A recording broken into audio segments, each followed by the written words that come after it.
Hey guys, it's Jess and welcome back to my channel, A Card Day's Work. I'm really excited to share a super quick and easy card with you today featuring a couple stamp sets from Fun Stamper's Journey. These are super high quality rubber stamps and I absolutely love the results I get with these every single time. The stamped images are absolutely gorgeous and I love the way that they look.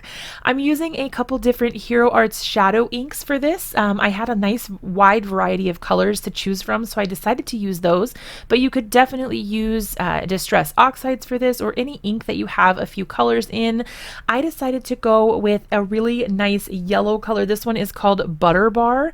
And then I do go over the top and add in some detail stamping with the soft brown shadow ink. These are really cool because they do absorb into the page.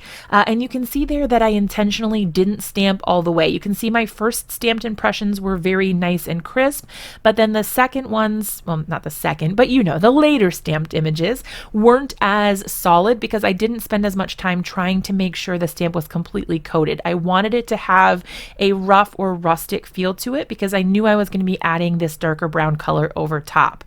Now this brown does soak into the paper, so it seems a little bit dark right now, but it does fade back and it's not quite as bright and vibrant or noticeable once it's dry.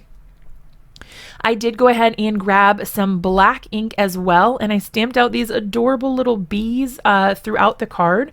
I did 3 different bees just to kind of give the background a little bit more something to look at. And then I went ahead and paired it with this cute floral image from the Block Prints stamp set.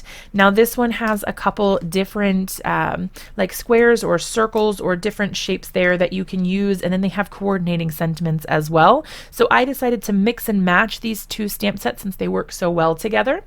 To use these stamps in your mini MISTI or your whatever stamp positioning tool you have, all you need to do is just take out the foam pad that's at the bottom there, and then that gives you room to use the cling stamps rather than the clear stamps. So clear stamps are just a little bit of a thinner profile, so you can use that foam mat, but for these ones that are red rubber, you do need to remove that mat just to get that impression perfect, just like you would with a clear stamp.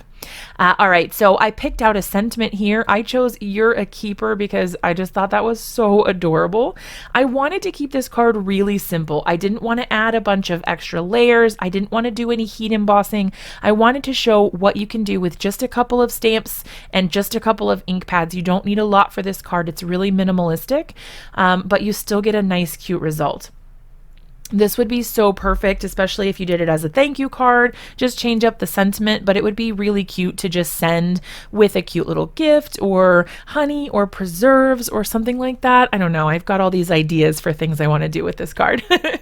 I did go ahead and trim this down. My panel started a little bit larger than I would normally have used. I think I ended up trimming it down to around 3.75 by 5 when all was said and done. I did go ahead and mount this on a white A2 size card base. So that measures 4 1/4 by 5 1/2. And I really like the way that all of this has turned out and kind of come together. So once I was ready to do my mounting, I did go ahead and use a tape runner for that. But before I did that, I added a little bit of black spatters to the card, or splatters? Spatters? Maybe it's splatters. You can choose to skip this step entirely if you like the more clean look, but I just wanted something to kind of tie together the black of the bees and the elements on the stamps with the background a little bit. I don't know. I just felt like it needed a little something. I use the Distress Oxide spray. You can use whatever kind of spray ink you have, or you could also smush an ink pad onto a craft mat, spritz it with some water, use a paintbrush or something like that, tap it over your project, and it'll give a similar result. I did set this aside to dry overnight. I wanted to give it a good amount of time to dry so that I didn't smear those spatters. However, you could use a heat tool if you're pressed for time and you don't want to let it sit overnight. To add a little bit of a flash or bling to the card, I did add some clear sequins. If you guys watch my channel a lot, you know I am a sucker for a good clear sequin. I just love the way that they look, and they always make me so happy when I see the card sparkling in the end frame there. There's a look at the final project. I really hope you guys love it. If you like this video, be sure to give it a big thumbs up, subscribe to my channel so you never miss a video, and I'll see you in another one really soon.